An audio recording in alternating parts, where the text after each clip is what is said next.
Gumaganda ang paligid kung bawat tao ay puno ng pag-ibig. Napapawi ang bigati, masilayan lang ang iyong ngiti. Okay gandang isipin ang isang mundong puno ng pag-ibig. Gusto ko yun. Ano ito? Naman lang naman kita.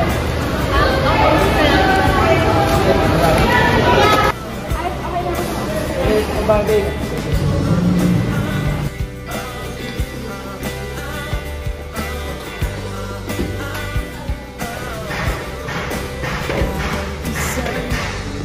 Uy, bakit abot lang ang tingin mo?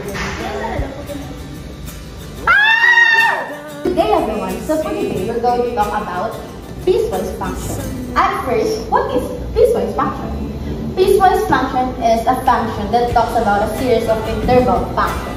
For example, the value of our x is -6, and we have this piecewise function that stated that 2x squared minus 2x if x is greater than 0, or 2x squared minus 6x if x is less than or greater than 0.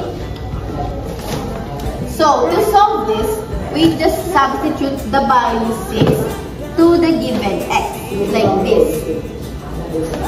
2, we substitute 6. We're going to use this first function. So, we're going to substitute 6 to x. 2 times -6 squared minus 2 times -6. So we're going to first square the -6, and the answer is 36.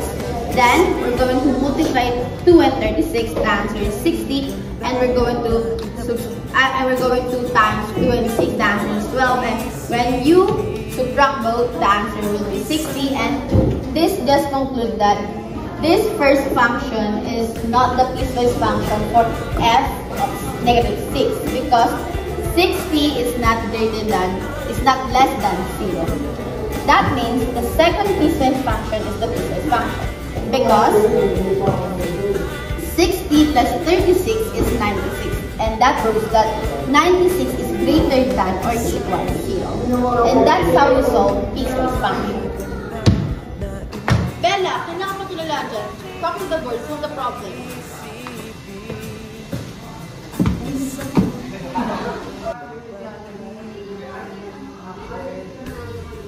Hindi ka kasi nakikinig. Tapos 3 minutes pa ako tinig. Sit down.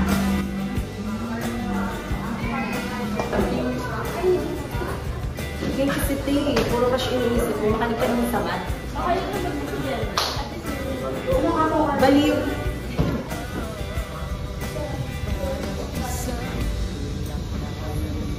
Fred, gets mo ba yung lesson mo? Hindi nga ako eh. Dagdag sa mo, wala akong maintindihan. Sinisa nyo kasi ma'am, ang dali-dali na ng lesson. Siguro masaya mga puso nyo, kaya hirap kayo kumintindi. Wow! Boys, what's that now? Alan, solve the problem na board.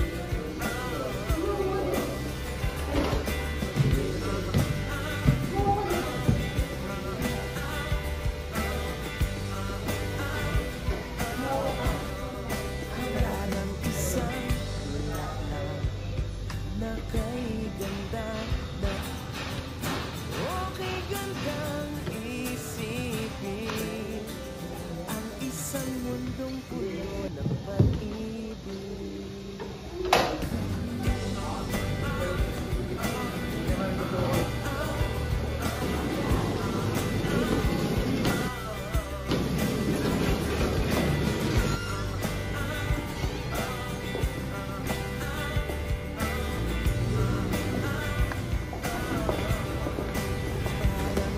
Bella, I really thought your behavior earlier. Alan, teach Bella about the lesson earlier. Make sure she get it. Okay ma'am. Gumaganda ang paligid kung bawat tao ay puno ng pag-ibig. napapawi ang bigati. Masilayan lang ang iyong ngiti.